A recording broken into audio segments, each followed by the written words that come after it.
Are you going to edit all this out, or is this going to be concluded and people are going to be like, wow, they've really lost their freaking minds? Probably leave it. Okay. Perfect. Even more. Welcome.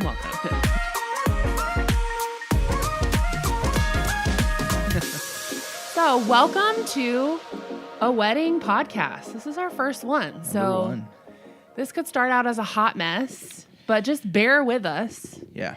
Be patient. Be patient with us. We'll figure it out. We will figure this out and make it so cool and so awesome. But yes, we need a little love first and a little engagement. So let us know feedback, or maybe don't. If it's gonna make us cry, then maybe you don't. But constructive compliments is my yes, that's the best way to say it. Yeah. So welcome to a wedding podcast with Katie and Steffen, or whatever our official name is. That we may still change. Who knows? Yeah. But it's definitely a wedding podcast, and it's all things wedding. So, whether it be maybe you're getting married, maybe you're upcoming bride, 2018, 2020 is like the hot date because everybody wants 2020 in their anniversary date. Or maybe you're in a wedding. Maybe you are the mother or grandmother of a bride. Maybe your family, maybe your friends, who knows? But, everybody's got to be related to weddings somehow. Yeah, anything weddings. And Steffen will know this area that we live in. So we live in Effingham, Illinois. Well, Steffen doesn't live in, but he works in Effingham, Illinois. For the most part, yep. Is wedding central. I mean, I would love to know how many people get married here every year. I'd be curious. I've looked at numbers like in an hour and a half radius from Effingham. And there are quite a few, but I would be interested in knowing how many in Effingham. Absolutely. It has to be so many because we are so lucky to have so many great venues in this area. So I work for a farm and table restaurant, Firefly Grill, and we do weddings, but there's so many places to get married. And that's, I think what makes Effingham so unique, but that's what made, kind of a sparked, I guess I really can't take any credit for this podcast. It's all Steffen. So maybe you should tell them, Steffen, why you started this and why you're so passionate about it. Yeah. I mean, even when we talked, you said you had been thinking about a podcast too. I mean, I just love podcasts. And I'm, one of those people, and this is probably going to make everyone hate me, but I do love the sound of my own voice. Yeah. No, I'm kidding. Good. I'm totally kidding. I hate this. Yeah. At least my voice. I love the podcast. Yeah. But, no, it was just something I've been thinking about. Being a wedding photographer for 10 years, I wanted a way to kind of connect with people who are planning weddings, even in middle of the wedding process and after weddings. Not that I have all the answers, but I feel like, especially between my 10 years and your years of being a planner and coordinator, that we just have a lot of insight that we can give to couples and people in the wedding, parents, and so I think I thought it would be an interesting avenue to take to see where it went. Absolutely, because I really think that we see this, especially too in our role. So me being a planner and you being the photographer, I feel like we see the entire process of doing a wedding. Mm-hmm. Not that cake bakers and florists don't, because, I've never personally planned a wedding for myself, but I know that at the end of the process, you're best friends with the bride more than likely, because not only in my role am I sometimes the mom, when the mom's not around or when the mom's not at the planning meeting, but you're also the best friend, you're the person that they rely on, and you're with them from the day they book to, so almost right after their engagement through the end, even, some follow-up. So, And I feel like the photographer is in that same aspect. You do their engagement shoot, you work with them on a timeline, and you're there a majority of the day. I mean, a lot. We work 12-hour days sometimes when it's weddings, sometimes 15. I mean, There's been disastrous weddings, not disastrous, but weddings that require a little bit more work, where I feel like I was there from 5 a.m. until 2 in the morning. I mean, that is a long day, but that's what it takes a lot of times to make these so special. So I think that's kind of a good perspective from us, is that we do see pretty much every step of the way. You know, I might not be there when they find their perfect dress, but usually we hear about it. You know, you hear about the experience of, you know, all of those things. So, yeah, and I joke with couples, sort of joke, but, you know, when it comes to selecting your wedding photographer, let's say you get engaged a month later, you have the date set, you booked your venues, then you're looking at a photographer for your wedding a year away. At least with me, the way I do things with wedding albums and prints, it could easily be 2, 3, 4 months after your wedding that we're still working together. So for the next year and a half, you know, hopefully you want to be able, you want to like your photographer, because you're going to be working with them for a very long time.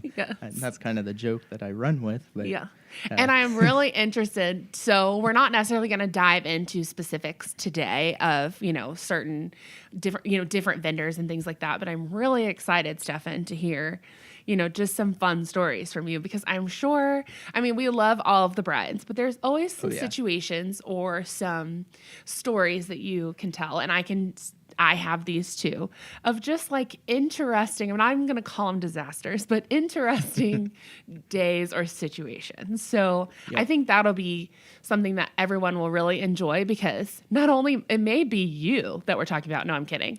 But it might be like, you know, maybe you've experienced situations like this, you know, in the past, or maybe this is a situation you don't want to get involved in when you are planning your wedding or attending a wedding.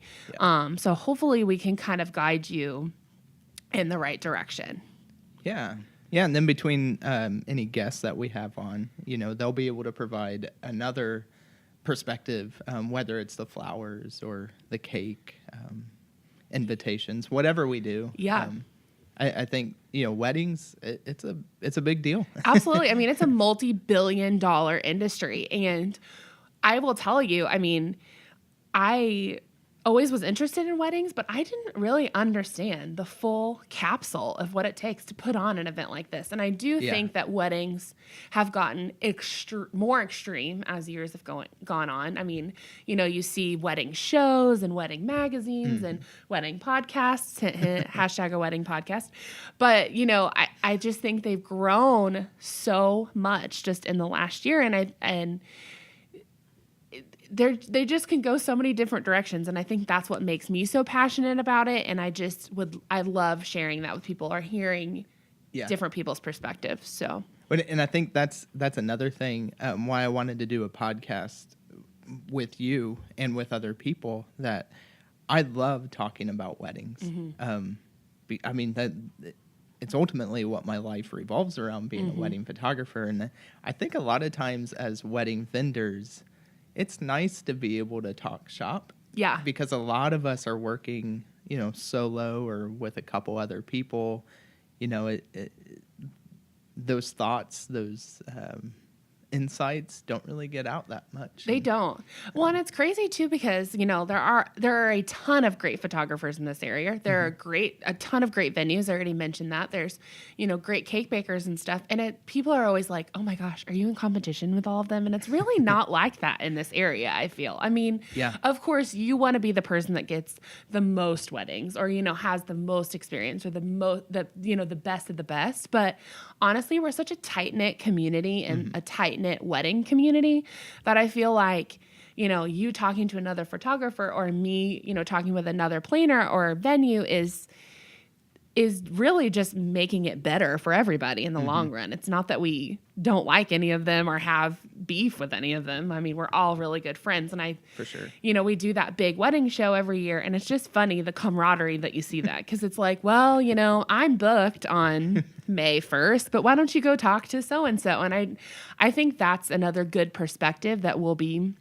able to share is, you know, you're not going to be the only photographer that we talk to, you know, and I'm definitely not going to be the only planner or venue that we talk to, because what my perspective is might be a little bit different than someone else's. So yeah, and that's one thing.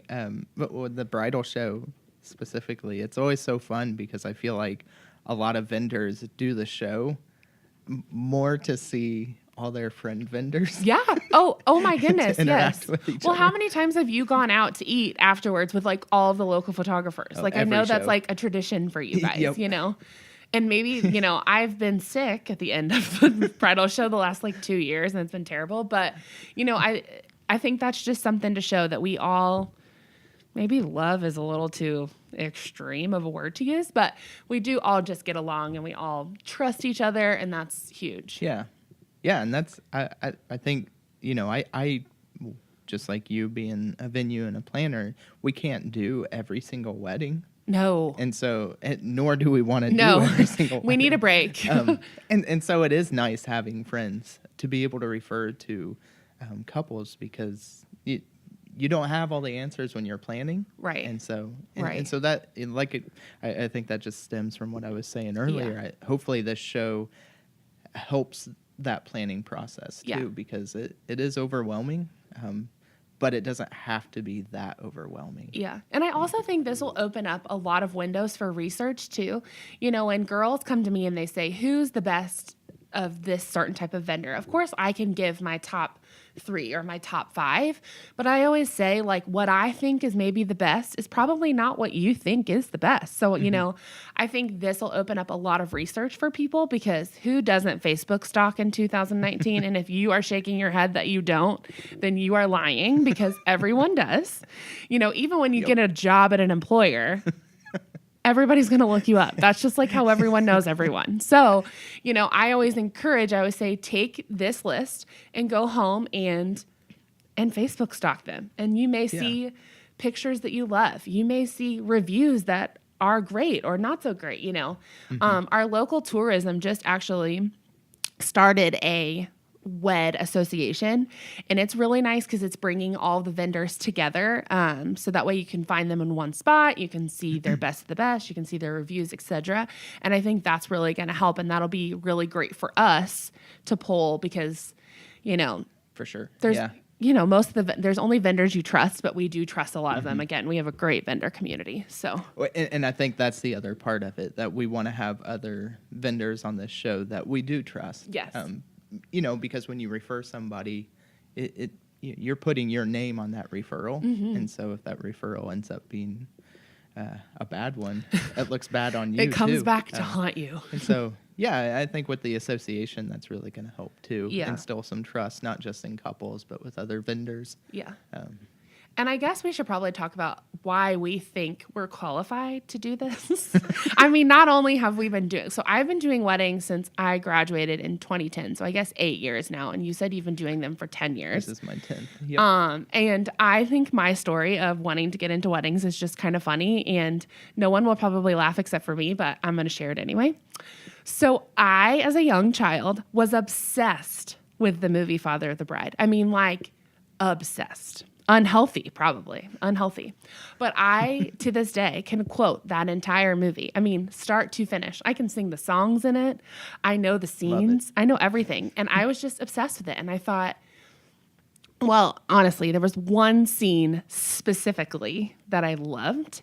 And it was after Annie got engaged. So Annie is everyone knows Steve Martin. So she's Steve Martin's daughter in the movie. And she gets engaged to Brian, and they are going to visit a wedding planner that they heard is just top notch. So they go visit, his name's Frank Egelhofer. They go visit his showroom, and she walks in, and this is my favorite part because it is full. Like, his showroom is the most beautiful thing I think I've ever witnessed to this day. It is full of tables set up with beautiful cutlery and beautiful linens and flowers, and there's fake cakes in there, and just... I watched that scene over and over and just thought, I want a showroom like that, which it's 2019 and I don't have a showroom like that. But that's what I always wanted. And specifically, Franck comes in and he is just like over the top, and he's like, I'm going to make your wedding so perfect, and it's going to be so fun, and we're going to do all this stuff. And I thought, what a fun job. The guy is so positive. He gets to deal with flowers and sugar for cake all day long. He's probably hot gluing something at this point, and what a fun job. So I, of course, told my mom, I was like, and I was probably, I don't know, like 8 years old at this point. I was like, I want to be a wedding planner when I grow up. And my mom, of course, is like, go girl, like you can do whatever you want, like let's do it. But I think in her mind she probably thought, I hope she's going to college because I don't think that's a real job. Because that long ago, which I'm not that old, but 20, 22 years ago, that was only a jobs in big cities. You heard of wedding planners in LA and New York and maybe Chicago, but not in Effingham, Illinois. So I did end up going to school for business, but the entire time I was there, I just kept thinking, I'm going to school, but I want to be a wedding planner. So, I went through interning, and that's just something you have to go through. That's not necessarily horrible, but you kind of get the grunt jobs. But really, I didn't. I really had a great interning experience. I actually interned at a local convention center in town. But after that, I was hooked. It was like I was bitten by the wedding planning bug, and I thought, whatever it takes for me to stay in this industry, I will do. And so, though I've moved positions, and I worked in Kentucky for a while and things like that, I love weddings. So Yep. I don't think that, the wedding industry is ever going to chew me up and spit me out, but they might. And then I'll come back to that podcast and be like, remember when I said I was never leaving the wedding industry? Well, here I am. So. Yeah, I love it. Yeah. No, that's, for me, since high school, my dream was to be a photographer. At the time, the dream was Sports Illustrated, National Geographic. See, this I didn't know about you. I'm learning new things about you, Steffen. I thought to be a paid professional photographer, that's where I was going to have to go. My other dream in high school was to be an NBA player. So that comes in later. Wedding photography, NBA player. I mean, same industry, right? You know? They're connected. So when I went to college, I played basketball and took it was mass media, but the focus was on photography. So the dream was still alive when I entered college, but as I started, as freshman year went on, basketball dreams started to fade away because I realized, oh, these guys are super big, and I'm big and tall. Yeah, so I didn't fare too well whenever I went up for layups. So my basketball dreams died. And then around the same time, I watched a National Geographic documentary on their photographers and saw just how rough some of those photographers have it to get the shot. I've read stories. I don't know, but I know I would never survive. So after that documentary, I was like, nope, not for me. I don't care to be covered in bugs to get a picture of a monkey. Like, whatever. So... and I realized that my dreams of being a Sports Illustrated photographer were just as good as becoming the next NBA star. That's like, the dream. It would be very difficult. That could be the name your first book. Yeah. From wannabe NBA star to wedding photographer. This is Steffen Harris. That's how it happened. And so then I transferred colleges to pursue a real job. Graphic design, which I don't know, wasn't me. And so, but you still use that, so that's what's kind of. I do. It's kind of funny. Yeah. It's come around. Whenever I was doing it, I hated graphic design. I was like, this isn't me. I like Photoshop. Like that's all I want to do. And so, graduated college and got married. And when we got married, that's when I learned, people make a living doing wedding photography, and wedding photography and sports photography, while two very different arenas, they're very similar in that moments happen so quickly and sometimes only once. There's that thrill of I have one chance to get this shot. Oh, that's otherwise so true. It's over. So that excited me as the dream sports photographer, and so then I pursued wedding photography. I quit my job, bought a camera, built a website from scratch because that was part of my graphic design learning. So I did use some of my college education and built my own website. Yeah. And so, and then that leads to 10 years later, and it's still the full-time gig and living the dream. Yeah, absolutely. And again, I personally use Steffen for things. And I mean, he's great. So I think it's, and maybe, you know, I think that's cool that we have such different perspectives. Like I was always like, I will be in the wedding industry, whatever it takes, I will do it. And you were kind of like, nah, I want to do ESPN, which you still do a little bit. I know you do like the local skateboard competition and stuff. I don't know what that's called. That's probably terrible. But Ham City Jam. Yes, Ham City Jam. Yep. So you still use a little bit of that. It is still my dream. So part of my dream in high school was to photograph the X Games. Because my start in photography, I bought a 35 millimeter film camera, a big zoom, and I went to freestyle motocross events. This was before riders were doing backflips and stuff. So, and it was, I took a picture, and a week later I got the film back, because that's how things were then. And I got the shot, the trick in full extension right when it was supposed to happen. And that picture is what kind of kickstarted my liking in photography.